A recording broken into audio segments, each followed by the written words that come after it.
Hey everyone, welcome back to the Unnecessary Nonsense Podcast YouTube channel. So we're doing a Week 3 review of the Alliance of American Football, following up our Week 2 video, which was reasonably well received, so we'll keep doing these throughout the season. So before I get into it, and I have notes which make it sound so much more professional, but before I get into it, a couple of quick qualifiers. I'm not going to look at this from an X's and O's standpoint, because probably there are better resources and better people to hear from in that regard. I'm going to look at it more from the fans' perspective, but more specifically, I'm going to look at it from the perspective of what I'm looking for as far as entertainment. And what that really breaks down into is two parts. I'm looking at what the league is as far as my expectations are concerned versus what I'm seeing on the field. So I'm looking at it as a developmental league. So I'm understanding that certain things you're going to see on there are not what you're going to expect in an NFL product. At the same time, though, the second half of it is what I'm looking for is progression. So realistically, even in a developmental league, I'm not going to tolerate bad football unless I am seeing some kind of progression. And the idea is, if it's truly and genuinely bad football, that's where I'm looking at the coaches and the teams themselves to regulate by, if a guy isn't getting it done, don't keep trotting him out there. And that's going to come into play in one of the games that I'm going to talk about here in a second. So with all that said, understanding those two things, let's get to the games. So starting off the Saturday slate was the Arizona Hotshots going to Salt Lake to take on the Salt Lake Stallions in their first home game. The Stallions were victorious 23-15, and I'm going to try to put the score somewhere on the screen so that you know what they are. Basically, what it came down to was the theme on Saturday was kind of slow starts for both teams in both games, realistically. I did see certain aspects of it that I was okay with, but I'll talk about a little bit more in detail. Speaking with the Arizona game and the Arizona Salt Lake game, it wasn't really very good. It wasn't very impressive, but there were some mitigating circumstances that in particular kind of set it off. So at the half, they were tied at nine each. And I think what really kind of set the tone for the second half was that Salt Lake was playing solidly, and Arizona has been kind of trending downward. After the first game in which they scored nearly 40 points, in the second game, they kind of struggled against a Memphis team that was still trying to find its identity. Going into this game, starting off and getting 9 points in the first half, was really the definition of a slow start. Anything that Arizona was going to do in the second half, where they have been a better team, was mitigated when John Wolford got hurt on the first play of the third quarter. On what looked like a fairly routine play, where he ended up throwing an interception, not a very good throw, but what ended up being the bigger deal in that was getting hit. And that hit resulted in what seems to have been a back injury that knocked him out of the game and resulted in Trevor Knight starting for the rest of the game.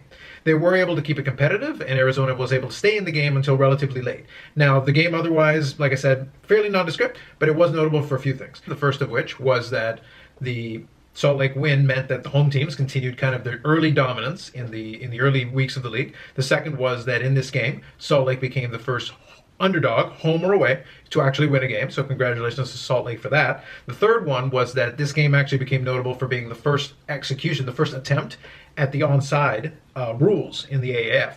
So compared to the onside kick rules in the NFL, there is no kick. If you're in certain circumstances, and I'll try to put the circumstances down here, but specifically, I believe, if I'm going from memory, I believe you can be inside of the last 2 minutes of the second quarter and inside of the last 5 minutes of the fourth quarter. So those are the two main scenarios, but also I believe if you're down by 17 or more at any point, you can initiate, after a score, you can initiate an onside try, which is basically you taking the ball and it being placed on your own 28 with a 4th and 12 play. If you're able to get the first down on the one play, then you're able to drive it down the rest of the way to the field. The idea being that it is a higher percentage, a 4th and 12 is a higher percentage play than the onside kick has been in the NFL. But even if you are able to get it, that gets you up to the 40. You still have to drive the ball down 60 more yards to try to score a touchdown.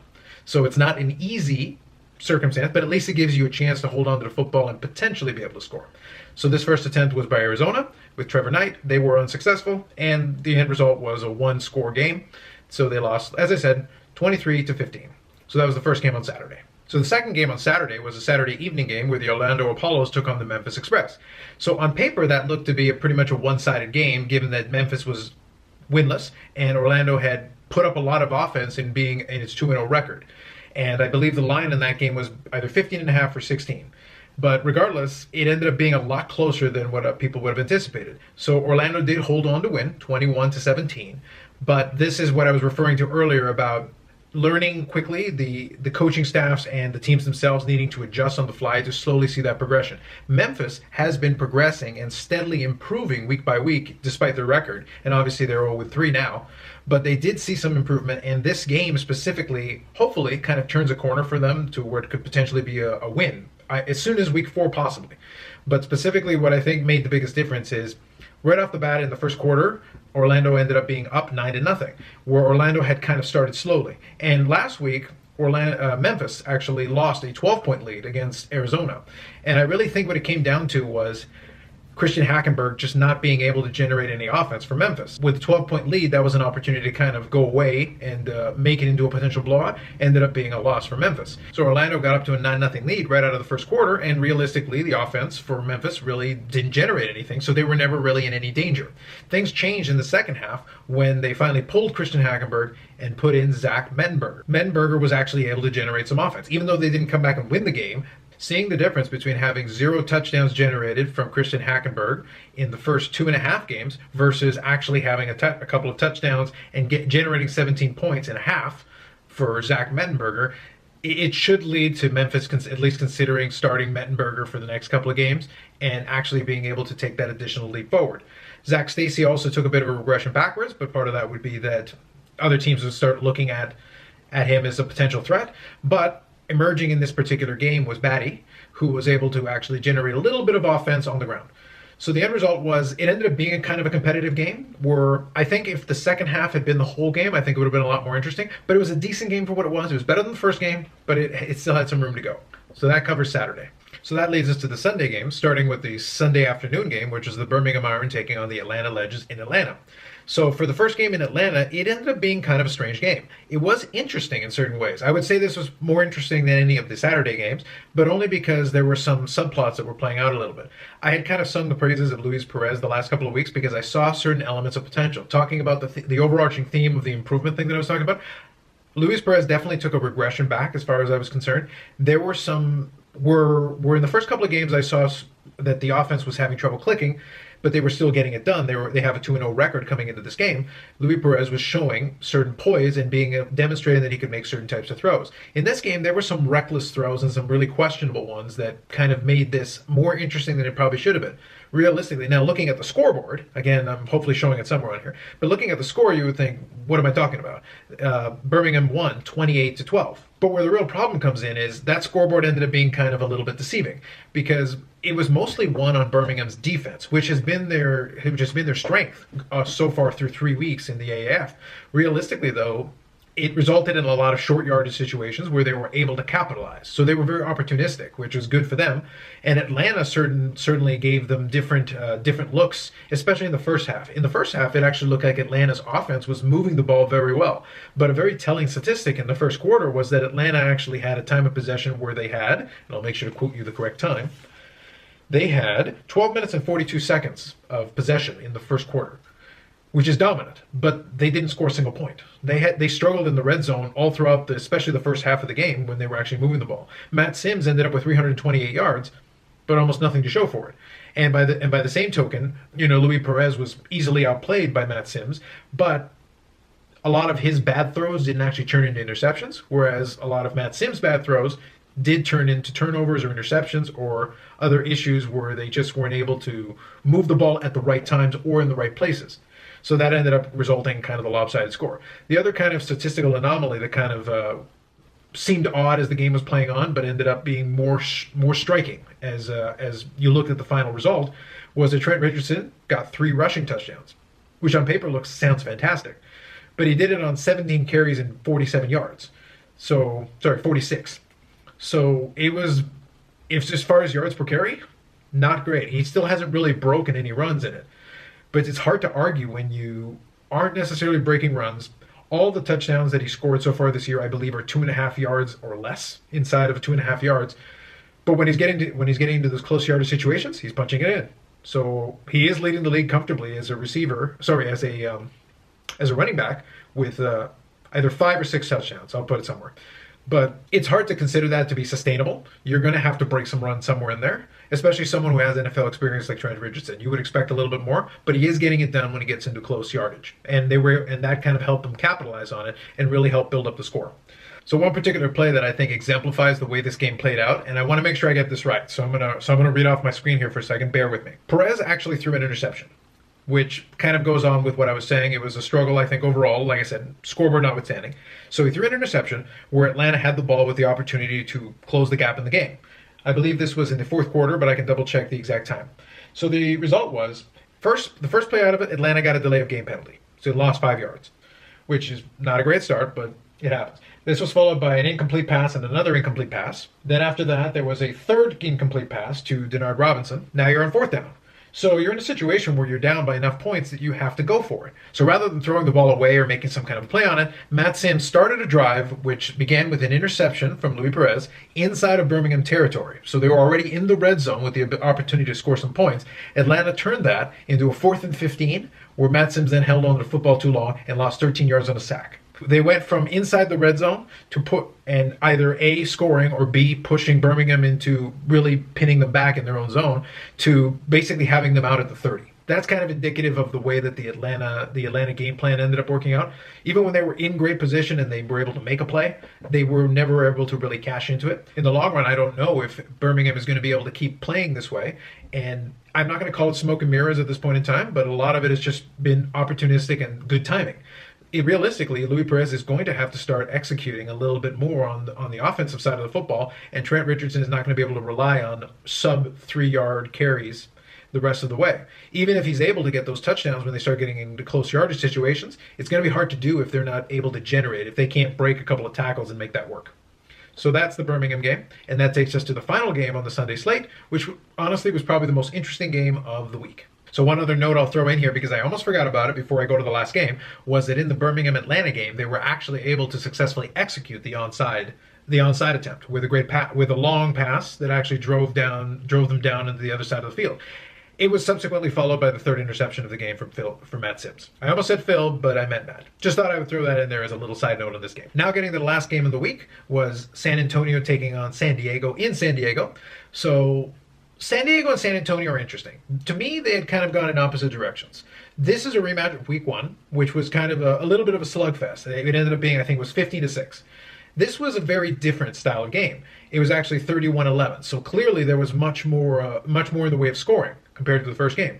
But this is where San Diego was interesting in that up until this point, San Antonio, including the first game, San Antonio to me had shown kind of the most potential, but I did see a little bit of a meltdown of Logan Woodside in the week 2 game, where in the first half they started off extremely well, and by the second half they kind of started to fade down the stretch. In this game, Logan Woodside never got out of the gate. So talking about San Diego, where I kind of started this point, but then I ended up on San Antonio. But San Diego, the interesting thing about them is that I was trying to see, as I was watching the games with them, I was trying to understand what it was they were trying to do on offense. It seemed very inconsistent. They had components where it seemed at times certain pieces started to come together, but it just wasn't working. Mike Berkovici in the first game just flat out wasn't getting it done, but he did give one of the more memeable images of him having his helmet fly off on a Sean Washington hit. So that was kind of fun. But outside of that, San Diego, under Mike Martz there, wasn't really developing anything to showcase. In this game, they were able to start showcasing something. Specifically, Philip Nelson and Jaquan Gardner were kind of the standouts in this game. And it didn't start off that way. The game itself, like I said, this was a little bit more of an interesting game in that it took this weird turn.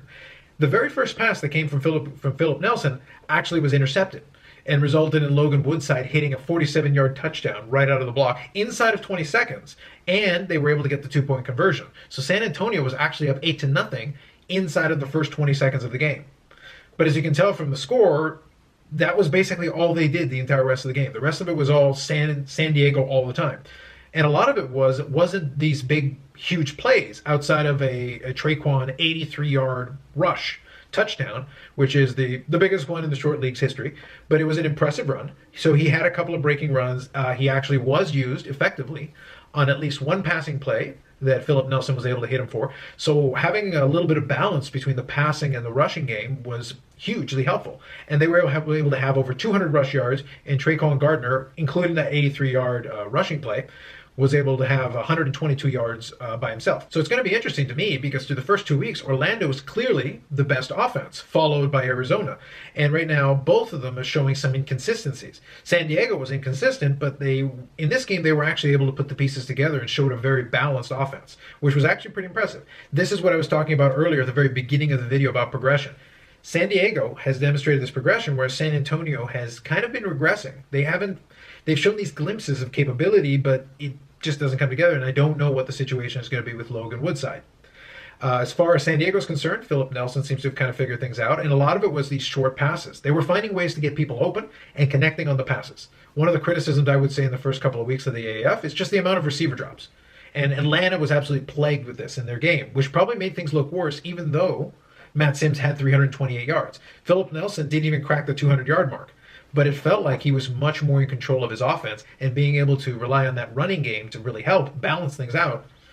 You could imagine other games where they would be able to, and where they would be able to really take advantage of this.